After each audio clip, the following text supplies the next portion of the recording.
हम लोग बात करेंगे क्लास 7 के जियोग्राफी एनसीईआरटी का चैप्टर 1 जिसका नाम है पर्यावरण। ठीक है, इसमें हम लोग बेसिकली पढ़ने वाले क्या है आज, तो बेसिकली इसमें आज हम लोग सीखेंगे कि सबसे पहले पर्यावरण का कॉन्सेप्ट कि पर्यावरण है क्या। ठीक है, पर्यावरण के कॉन्सेप्ट को बिल्कुल अच्छी तरह से समझेंगे।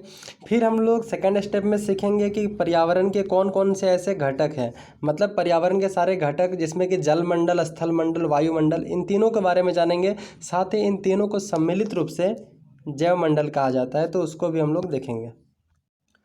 साथ ही हम लोग ये देखेंगे कि पर्यावरण के साथ वर्तमान समय में ऐसी कौन कौन सी खतरा है, मतलब कौन कौन से ऐसे प्रॉब्लम्स है इन्वायरमेंट के सिचुएशन में। ठीक है, इसके बाद हम लोग डिस्कशन करेंगे इसी चैप्टर में कि इकोसिस्टम क्या होता है। इकोसिस्टम का मतलब पारितंत्र। पारितंत्र का नाम आप बहुत ये वर्ड जो है सुनते आ रहे होंगे, तो आज हम लोग इस कॉन्सेप्ट को जानने का प्रयास करेंगे कि पारितंत्र होता क्या है, पारितंत्र के कौन कौन से घटक होते हैं। इसके अलावा विश्व पर्यावरण दिवस जो 5 जून को मनाया जाता है, इसके संदर्भ में हम चीज़ों की बात करेंगे।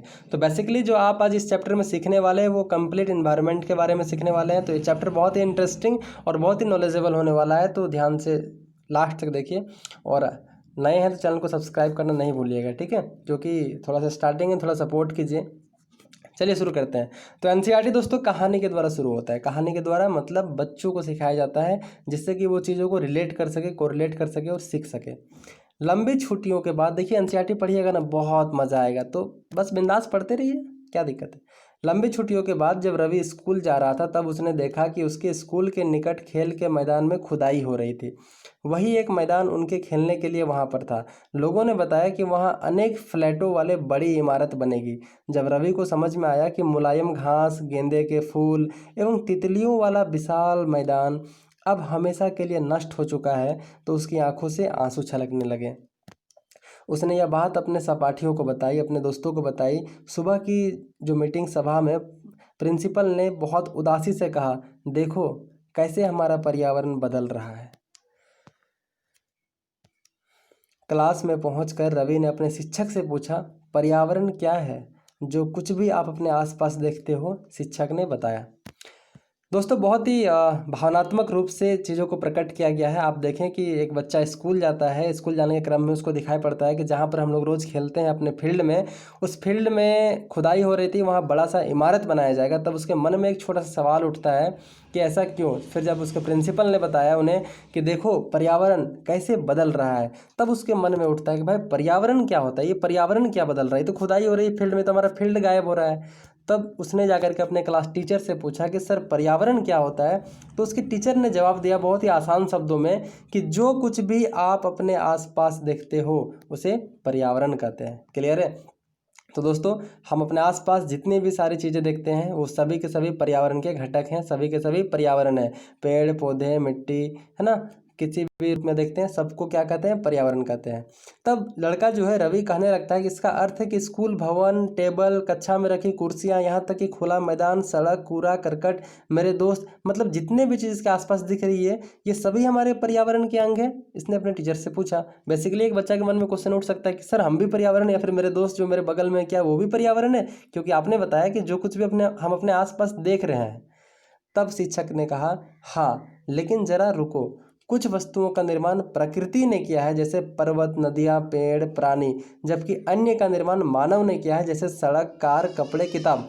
हम जो चीज़ें अपने आसपास देखते हैं उनमें 2 टाइप की चीज़ें होते हैं। पहला जैसे कि पेड़ हो गए, पहाड़ हो गए, पर्वत हो गए, नदियाँ हो गई, है ना, तो इन सभी चीज़ों को ऊपर वाले ने बनाया है, प्रकृति ने बनाया है, ये नेचुरल चीज़ है। ठीक है, जबकि कुछ ऐसी चीज़ें देखते हैं जैसे कि अपने आसपास हम कुर्सी देख सकते हैं, टेबल देख सकते हैं, बड़े बड़े बिल्डिंग्स देख सकते हैं, रोड देख सकते हैं, तो इन सारी चीज़ों को मानव ने बनाया है। तब अब 2 छात्र मिलकर कार्य कीजिए अपने निकट, ये तो प्रैक्टिकल वाली बात हो गई। ठीक है, तब रवि, परमजीत जैसी कुछ दोस्त हैं, आशा, सभी यह सूची बनाने के लिए उत्सुक थे। इकबाल ने पूछा, हमारा पर्यावरण क्यों बदल रहा है? अब सिंपल सी बात है कि टीचर्स ने बताया हमारा पर्यावरण बदल रहा है, तो हमारा पर्यावरण क्यों बदल रहा है, वाई, क्यों पर्यावरण को बदलना जरूरी है क्या? ऐसा ही नहीं रह सकता। शिक्षक ने उत्तर दिया, ऐसी हमारी ज़रूरतों के कारण होता है, यह दिन प्रतिदिन बढ़ती रहती है। ठीक है दोस्तों, इन्वायरमेंट बदलने का बहुत बड़ा रीज़न है कि पर्यावरण हमारी आवश्यकताओं को पूर्ति करने के लिए बना है, हमारे लालचों को पूर्ति करने के लिए नहीं बना है। ठीक है, तो पर्यावरण का जो अति दोहन हो रहा है यही इसके लिए खतरा है, और इसी के चलते पर्यावरण दिन प्रतिदिन बदल रहा है।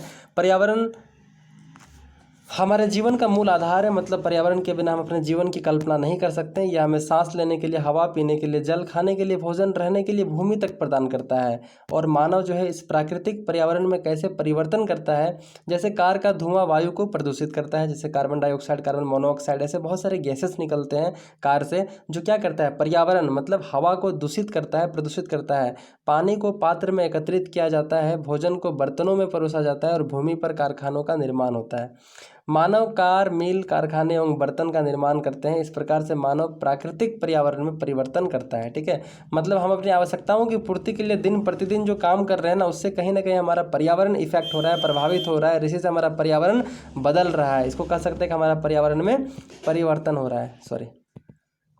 अब आप इस फिगर में देखिए कितने अच्छे डायग्राम से चीज़ों को समझाया गया है। सबसे पहले पर्यावरण, ये पर्यावरण हमारा एनवायरनमेंट है। इसके कौन कौन से घटक है? सबसे पहले इसके दो घटक है, प्राकृतिक और मानव निर्मित। प्राकृतिक जैसे कि पर्यावरण में आपने देखा था हमारे चारों तरफ जल है, हवा है, बहुत सारी ज़मीन है ना, बहुत सारे जीव जंतु है। तो इसको हम लोग तो नहीं बनाए, इसको भगवान ने बनाया, ऊपर वाले ने बनाया। ठीक है, तो इसको हम लोग प्राकृतिक पर्यावरण कहते हैं। और मानव निर्मित पर्यावरण किसको बोलेंगे? सड़क हो गई, पार्क हो गए, पुल हो गए, है ना, इन सभी को हम लोग मानव निर्मित पर्यावरण कहेंगे। ठीक है, इसके अलावा मानव एक व्यक्ति हो सकता है, एक परिवार हो सकता है, एक समुदाय, एक धर्म के लोग, एक शैक्षिक संस्था वाले लोग, आर्थिक, इकोनॉमिकल या राजनीतिक स्थिति, इन सभी कंडीशंस में हम मानव को देख सकते हैं। ठीक है, इसलिए हम प्राकृतिक पर्यावरण में परिवर्तन करते हैं और कभी कभी उसे नष्ट भी कर देते हैं। क्यों? आपको यहाँ आना पड़ेगा इसके लिए। ठीक है, सॉरी।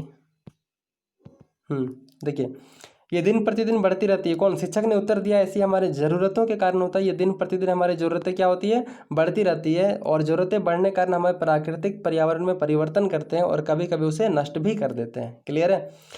चलिए, इसके बाद हम लोग दो चीज़ों के बारे में देखेंगे, नॉन लिविंग थिंग और लिविंग थिंग क्या होता है, मतलब जीवीय और अजीवीय, जिसको आप सजीव और निर्जीव कह सकते हैं। तो सजीव प्राणियों का संसार जैसे पादप जंतु हो गए, इसको जीवीय बोलेंगे। अजीवीय निर्जीव पदार्थों का जो संसार है, जैसे कि स्थल हो गए, मिट्टी हो गई, इन सभी को हम लोग अजीवीय बोलेंगे। क्लियर है? ऊपर के बात से आप समझ गए होंगे कि किसी भी जीवित प्राणी के चारों ओर पाए जाने वाले लोग, स्थान, वस्तुएं या प्रकृति को पर्यावरण कहते हैं। या प्रकृति एवं मानव निर्मित परिघटनाओं का मिश्रण होता है, दोनों टाइप का मिश्रण होता है। पर्यावरण में पृथ्वी पर पाए जाने वाले जीवीय और अजीवीय दोनों परिस्थितियां सम्मिलित है। ठीक है, प्राकृतिक पर्यावरण जो नेचुरल हमारा पर्यावरण है, इसमें दो टाइप की चीज़ें मिलेंगी। कौन कौन? एक जीवीय मिलेंगे, एक अजीवीय मिलेंगे। जैसे कि जो जंतु हो गए हैं, पादप हो गए, पेड़ पौधे होंगे, ये जीवीय में आते हैं। और अजीवीय में जैसे कि स्थल हो गया, मिट्टी हो गया, पहाड़ हो गए, ये सभी तो प्राकृतिक ही है ना, तो इसमें अजीवीय भी शामिल होंगे। क्लियर है? आगे बढ़ते हैं हम लोग। जबकि मानवीय पर्यावरण की बात करेंगे तो मानव की जो परस्पर क्रियाएं हैं, उनकी गतिविधियां और उनके द्वारा बनाई गई रचनाएं इसमें सारे सम्मिलित होती है। ठीक है, पर्यावरण जो वर्ड है वो इंग्लिश के इन्वायरमेंट शब्द से बना है। और इन्वायरमेंट शब्द जो है इसका उत्पत्ति एक फ्रेंच वर्ड है एनवायरोनर। ठीक है, एनवायरोनर या एनवायरोनर से हुई, जिसका मतलब होता है पड़ोस। ठीक है, पर्यावरण जो इंग्लिश वर्ड एनवायरनमेंट का हिंदी रूपांतर है। एनवायरनमेंट शब्द की उत्पत्ति फ्रेंच भाषा के एक शब्द एनवायरोनेर से हुई है, जिसका मतलब होता है पड़ोस। आप कह सकते हैं कि हमारे आसपास या पड़ोस की जितनी भी वस्तुएं, उसको हम लोग पर्यावरण में सम्मिलित कर सकते हैं। अब आते हैं प्राकृतिक पर्यावरण। पर्यावरण के दो घटक होते हैं, प्राकृतिक पर्यावरण और मानव निर्मित पर्यावरण। प्राकृतिक पर्यावरण की बात करते हैं तो जिसमें स्थल मंडल आता है, जिसको स्थल है, जलमंडल, वायुमंडल, जैवमंडल, जिसको आप कह सकते हैं इन तीनों के सम्मिलित को, और पारितंत्र मतलब इकोसिस्टम की बात हम लोग करने वाले हैं। चलिए शुरू करते हैं। भूमि, जल, पेड़ पौधे, जीव जंतु मिलकर प्राकृतिक पर्यावरण बनाते हैं, ये आपको पता है। स्थल मंडल, जलमंडल, वायुमंडल और जैवमंडल से आप पहले से परिचित हैं। आइए हम इनके संबंध में कुछ और तथ्यों की जानकारी प्राप्त करते हैं। पृथ्वी की ठोस परपटी या कठोर ऊपरी परत को स्थल मंडल कहते हैं। तो सबसे पहला कॉन्सेप्ट आपका क्लियर हो गया होगा, स्थल मंडल क्या होता है। तो हमारी जो पृथ्वी है ना, इसकी ऊपर वाला जो परत आप देख पा रहे होंगे, लेयर जो ठोस है, उसको हम लोग क्या कहते हैं? स्थल मंडल कहते हैं। क्या कहते हैं?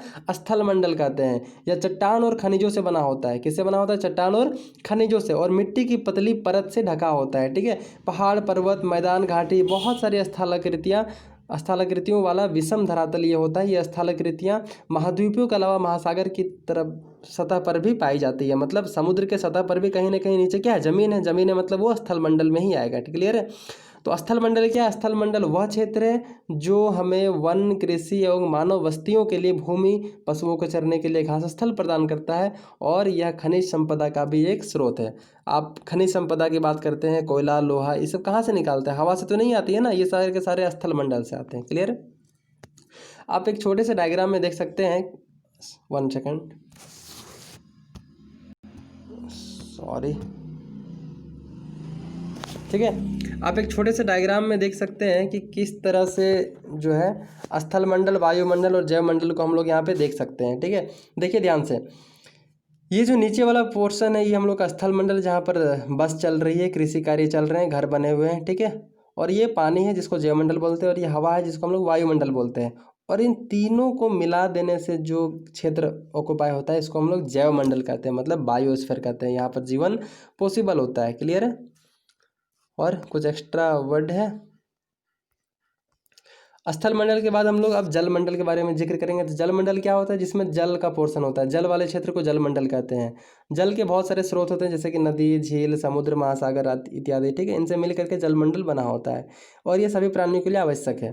पृथ्वी के चारों ओर फैली वायु की पतली परत को वायुमंडल कहते हैं। स्थल मंडल क्या होता है? पृथ्वी की ऊपरी परत को स्थल मंडल कहते हैं, जल वाले क्षेत्र को जल मंडल कहते हैं, और पृथ्वी के चारों ओर जो हमारी फैली हुई वायु है इसको वायुमंडल कहते हैं। ठीक है, पृथ्वी का गुरुत्वाकर्षण बल अपने चारों ओर के वायुमंडल को थामे रखता है। यह सूर्य की झुलसाने वाली गर्मी, हानिकारक किरणों से हमारी रक्षा करता है। कौन? गुरुत्वाकर्षण बल नहीं, वायुमंडल। ठीक है, वायुमंडल जो है सूर्य की झुलसाने वाली गर्मी और हानिकारक किरणों, जो अल्ट्रावायलेट रेज, पराबैंगनी किरणें जो आती है सूर्य से निकल करके, इनसे रक्षा करता है। कौन करता है? वायुमंडल करता है। क्योंकि वायुमंडल में क्या होता है? वायुमंडल में एक लेयर होता है। ठीक है, वायुमंडल में एक लेयर होता है जिसको हम लोग बोलते हैं ओजोन लेयर। क्या बोलते हैं?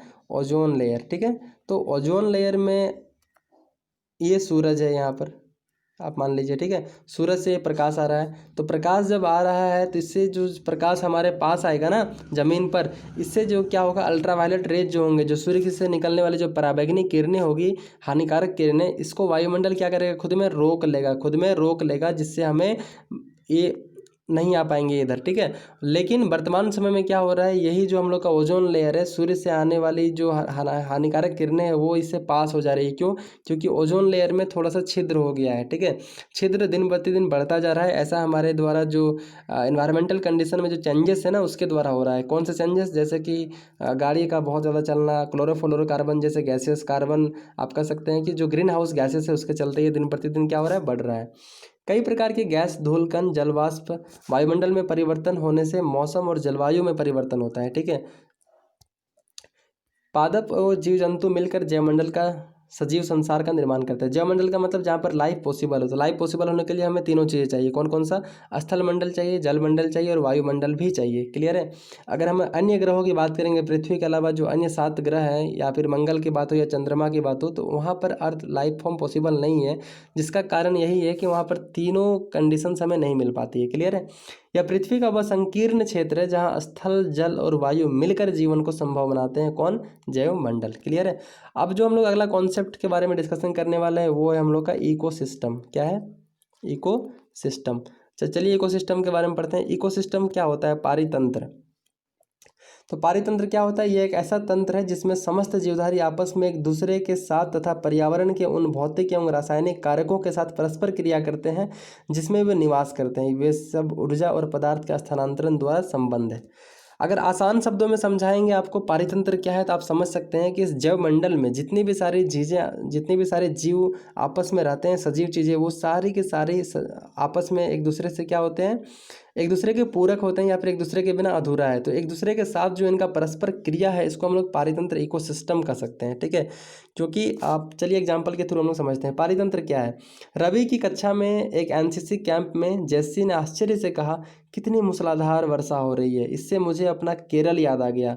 तुम सबको आकर देखना चाहिए, कैसे हरे भरे खेतों एवं नारियल के बागानों में लगातार बारिश होती रहती है। तभी जैसलमेर में रहने वाले हीरा ने आश्चर्य से कहा, हमारे यहाँ वर्षा होती ही नहीं, हमें तो दूर दूर तक केवल कीकर और रेत नजर आती है।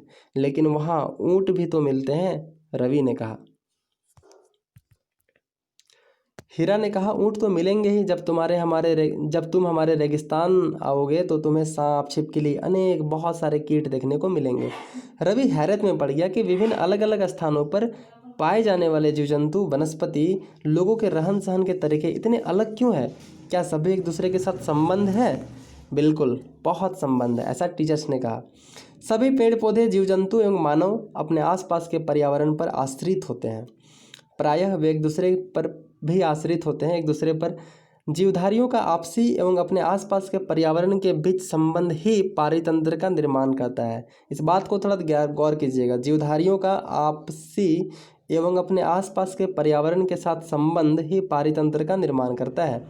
ठीक है, इस बात से आप समझ गए होंगे कि अगर मनुष्य को जिंदा रहना है तो पेड़ पौधों को जिंदा रहना पड़ेगा, पेड़ पौधों को जिंदा रहना है तो जो कीड़े मकोड़े हैं, पंछियाँ हैं, उनको जिंदा रहना पड़ेगा। ठीक है, आप इस चीज़ को ऐसे डील कर सकते हैं कि अगर मनुष्य कब रहेंगे? जब इनको खाने के लिए भोजन मिलेगा, भोजन मिलने के लिए फसल चाहिए, पेड़ पौधे चाहिए। फसल कब तैयार होंगे? जब कीड़े होंगे, क्यों कीड़े नहीं होंगे ना, तब वो भी कहीं ना कहीं मिट्टी में नाइट्रोजन की मात्रा को बढ़ाते हैं। इसके अलावा पंछियाँ नहीं होंगी तो वो कीड़े को नहीं खा पाएंगे। जब कीड़े बहुत ज़्यादा हो जाएंगे, मतलब इकोसिस्टम, एक बैलेंस इकोसिस्टम हमें चाहिए। जब तक हमारा पारितंत्र संतुलित अवस्था में नहीं होगा तो यहाँ पर लाइफ फॉर्म में फिर क्या होंगी? गड़बड़ियाँ पैदा हो जाएगी। ठीक है, अधिक वर्षा वाले वन, घासस्थल, रेगिस्तान, पर्वत, झील, नदी, महासागर और छोटे से छोटे ताल भी एक पारितंत्र हो सकता है, इकोसिस्टम। मतलब कोई भी क्षेत्र क्या हो सकता है? अपने आप में एक इकोसिस्टम हो सकता है। क्योंकि कैसे?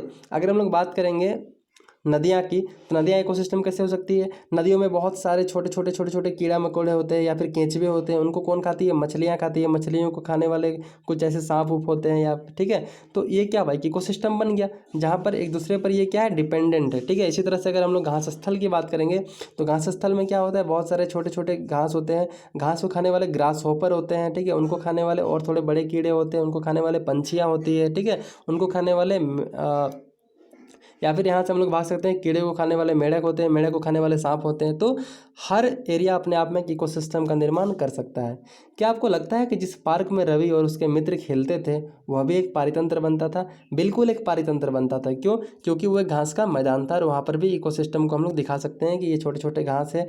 इन घासों को कौन खाएंगे? कीड़े मकोड़े खाएंगे। इन कीड़े मकोड़ों को मेढक खाएंगे। इन मेढक को सांप खाएंगे। ठीक है, सांप को गिद्धियाँ, पक्षियाँ खाएंगे। ठीक है, अब बात करते हैं हम लोग मानवीय पर्यावरण की। अभी तक हम लोग बात कर रहे थे प्राकृतिक पर्यावरण, और प्राकृतिक पर्यावरण में हम लोगों ने बात किया स्थल मंडल, जैव मंडल, वायुमंडल और इन सबके साथ जैव मंडल, और इसके अलावा हम लोग बात किए पारितंत्र, इकोसिस्टम।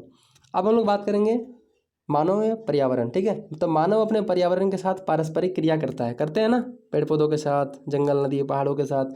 उसमें अपनी आवश्यकता के अनुसार परिवर्तन करता है। प्रारंभिक मानव ने स्वयं को प्रकृति के अनुरूप बना लिया था। उसका जीवन सरल था। स्टार्टिंग के जो लोग थे पूरा पाषाण काल में, वो पर्यावरण को अपने अनुरूप बना लिए थे। ठीक है, उनका जीवन सरल था और आसपास की प्रकृति से उनकी आवश्यकताएं पूरी हो जाती थी, क्योंकि वो तो जंगलों से जो छाल होता था, पत्तियां बांधते थे, उन्हीं सब चीज़ों को खाते पीते थे। समय के साथ बहुत सारा उनकी आवश्यकताएं बढ़ी। मानव ने पर्यावरण के उपयोग को और उसमें परिवर्तन करने के कई तरीके सीख लिए। उनसे फसल उगाना, पशुपालन, अस्थायी जीवन जीना सीख लिया। पहिए का आविष्कार हुआ, आवश्यकता से अधिक धन उपजाया गया। वस्तु विनिमय प्रणाली का विकास हुआ, व्यापार आरंभ हुआ, वाणिज्य का विकास हुआ, औद्योगिक क्रांति से बड़े पैमाने पर उत्पादन प्रारंभ हो गया, परिवहन तेज गति से स्टार्टिंग हुआ, सूचना क्रांति से पूरे विश्व में संचार सहज और द्रुत हो गया।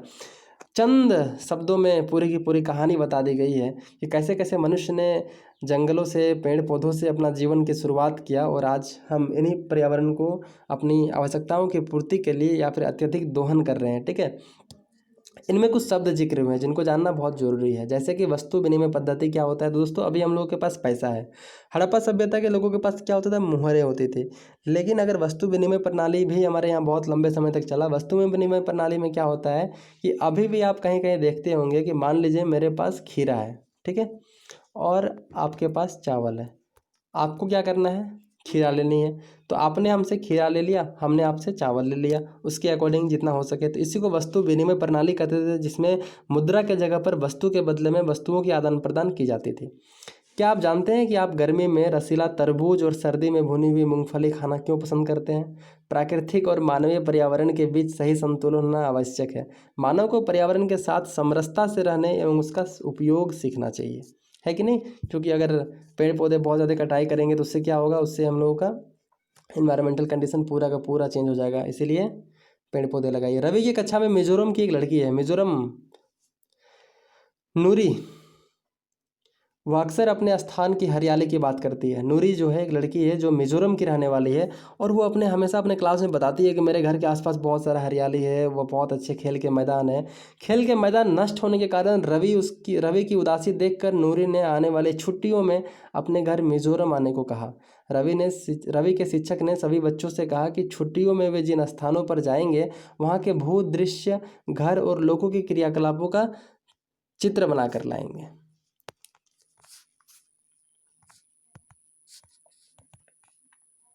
लगभग हम लोग का ये चैप्टर खत्म हो चुका है। इस चैप्टर के खत्म होने से बहुत सारे ऐसे सवाल हमारे मन में आते हैं। विश्व पर्यावरण दिवस हर साल 5 जून को मनाया जाता है, ताकि हमें अपने एनवायरमेंटल कंडीशंस को लेकर के हमारे मन में एक चेतना जगे। जो पर्यावरण लगातार बहुत ज़्यादा मानव के उपयोग से जो समस्याएं उत्पन्न हुई उससे हम रूबरू हुए। साथ ही पर्यावरण को संतुलित अवस्था में बनाए रखने के लिए और अपनी ज़रूरतों को एक आप कह सकते हैं कि संसाधन का इस तरह से उपयोग करें जिससे हम पर्यावरण को अति दोहन होने से बचा सके। तो इसी अवेयरनेस के लिए प्रत्येक वर्ष 5 जून को विश्व पर्यावरण दिवस मनाया जाता है। ठीक है, इसके लिए हम लोग कह सकते हैं सस्टेनेबल डेवलपमेंट की बात इसमें करते हैं। ठीक है, इसके अलावा वस्तु विनिमय प्रणाली क्या होता है? तो ये वस्तुओं की अदला बदली करने वाला एक सिस्टम होता है, मतलब वस्तु के बदले में वस्तु दिया जाता है। ठीक है, कुछ क्वेश्चंस है जो आपके मन में कुछ सवाल पैदा करेंगे। हम लोग चैप्टर्स के अंत में हैं और बहुत सारे क्वेश्चन इस चैप्टर में है। एनसीईआरटी में एक खासियत है क्वेश्चन होता है जिसमें आप प्रैक्टिस कर सकते हैं। पहला क्वेश्चन है पारितंत्र क्या है? आपने पढ़ा पारितंत्र क्या है, व्हाट इज इकोसिस्टम। प्राकृतिक पर्यावरण से क्या समझते हैं? पर्यावरण के प्रमुख घटक कौन कौन से हैं? मानव निर्मित पर्यावरण के 4 उदाहरण दीजिए। स्थल मंडल क्या होता है? जीव पर्यावरण के 2 प्रमुख घटक क्या है? जैव मंडल क्या होता है? इन सारे क्वेश्चन का आंसर मैंने लिखा हुआ है अपने राइटिंग्स में, तो आप देख सकते हैं। पारितंत्र क्या है? पारितंत्र वह तंत्र है जिसमें सभी पेड़ पौधों, जीव जंतु एवं मानव आपस में एक दूसरे के साथ तथा आपस के पर्यावरण के साथ आश्रित होते हैं। क्लियर है? दूसरा क्वेश्चन है प्राकृतिक पर्यावरण से क्या समझते हैं? तो भूमि, जल, वायु, पेड़ पौधे, जीव जंतु सब मिलकर के प्राकृतिक पर्यावरण का निर्माण करते हैं। इसके अंतर्गत स्थल मंडल, जल मंडल, वायुमंडल और जैव मंडल शामिल होता है। अगला क्वेश्चन है पर्यावरण के प्रमुख घटक कौन कौन से हैं? तो पर्यावरण के प्रमुख घटक हैं प्राकृतिक, स्थल मंडल, जल मंडल, वायुमंडल, जैव मंडल, मानव निर्मित, पुल, सड़क, उपयोग। ये सारी चीज़ें जो है पर्यावरण के घटक है, क्योंकि पर्यावरण के घटक में मानव निर्मित और प्राकृतिक दोनों आते हैं। ठीक है, इसके अलावा ऐसे बहुत सारे क्वेश्चन हैं जिसका आंसर हमने किया हुआ है, तो आप देखिए और आप भी करने का प्रयास कीजिए। क्लियर है? कुछ ऑब्जेक्टिव क्वेश्चन है जैसे कि इनमें से कौन सा प्राकृतिक पारितंत्र नहीं है? प्राकृतिक पारितंत्र का मतलब जिसको हम लोगों ने नहीं बनाया है। तो मरुस्थल हम लोगों ने बनाया नहीं बनाया, प्राकृतिक पारितंत्र है, तो ये हमारा आंसर नहीं होगा। वन भी प्राकृतिक पारितंत्र, लेकिन ताल, तलैया, तालाब हम लोग बनाते हैं ना, तो ये प्राकृतिक पारितंत्र ना होकर के मानवीय पारितंत्र होगा। क्लियर है? दूसरा क्वेश्चन है इनमें से कौन सा मानवीय पर्यावरण का घटक नहीं है? इसका मतलब है कि वो प्राकृतिक पर्यावरण का एक घटक होगा। तो धर्म तो हम लोगों ने बनाया, समुदाय हम लोगों ने बनाया, लेकिन स्थल हमने नहीं बनाया। इनमें से कौन सा मानव निर्मित पर्यावरण है? तो पहाड़ हम लोगों ने नहीं बनाया, समुद्र नहीं बनाया, सड़क हम लोगों ने बनाया है। अगला क्वेश्चन है इनमें से कौन सा पर्यावरण के लिए खतरा है? पेड़ पौधों में वृद्धि नहीं, फसलों में वृद्धि नहीं, जनसंख्या वृद्धि पर्यावरण के लिए खतरा साबित हो सकता है। किस तरह से? आप इसका आंसर समझने का प्रयास करेंगे, बहुत ही आसान है। जैव मंडल क्या होता है? तो जैव मंडल एक ऐसा क्षेत्र होता है जहाँ पर जल, स्थल और वायु तीनों आपस में मिलते हैं। वायुमंडल क्या होता है? एक ऐसा क्षेत्र जहाँ पर पृथ्वी को चारों तरफ से वायु जो घेर कर रखी है उसको हम लोग वायुमंडल कहते हैं। जलमंडल क्या होता है? जलमंडल जलीय क्षेत्र होता है। इसके साथ ही पर्यावरण क्या होता है? तो हमारे आसपास के क्षेत्र को क्या कहते हैं? पर्यावरण कहते हैं। ठीक है, और जीव एवं उनके परिवेश के बीच आपसी संबंध को हम लोग पारितंत्र कहते हैं, इकोसिस्टम कहते हैं। ठीक है, तो फिर मिलते हैं आपके साथ अगले चैप्टर में। तब तक के लिए थैंक यू। अच्छा लगा चैनल को सब्सक्राइब कीजिए, चैनल थोड़ा नया है, सपोर्ट कीजिए। Thank you, bye.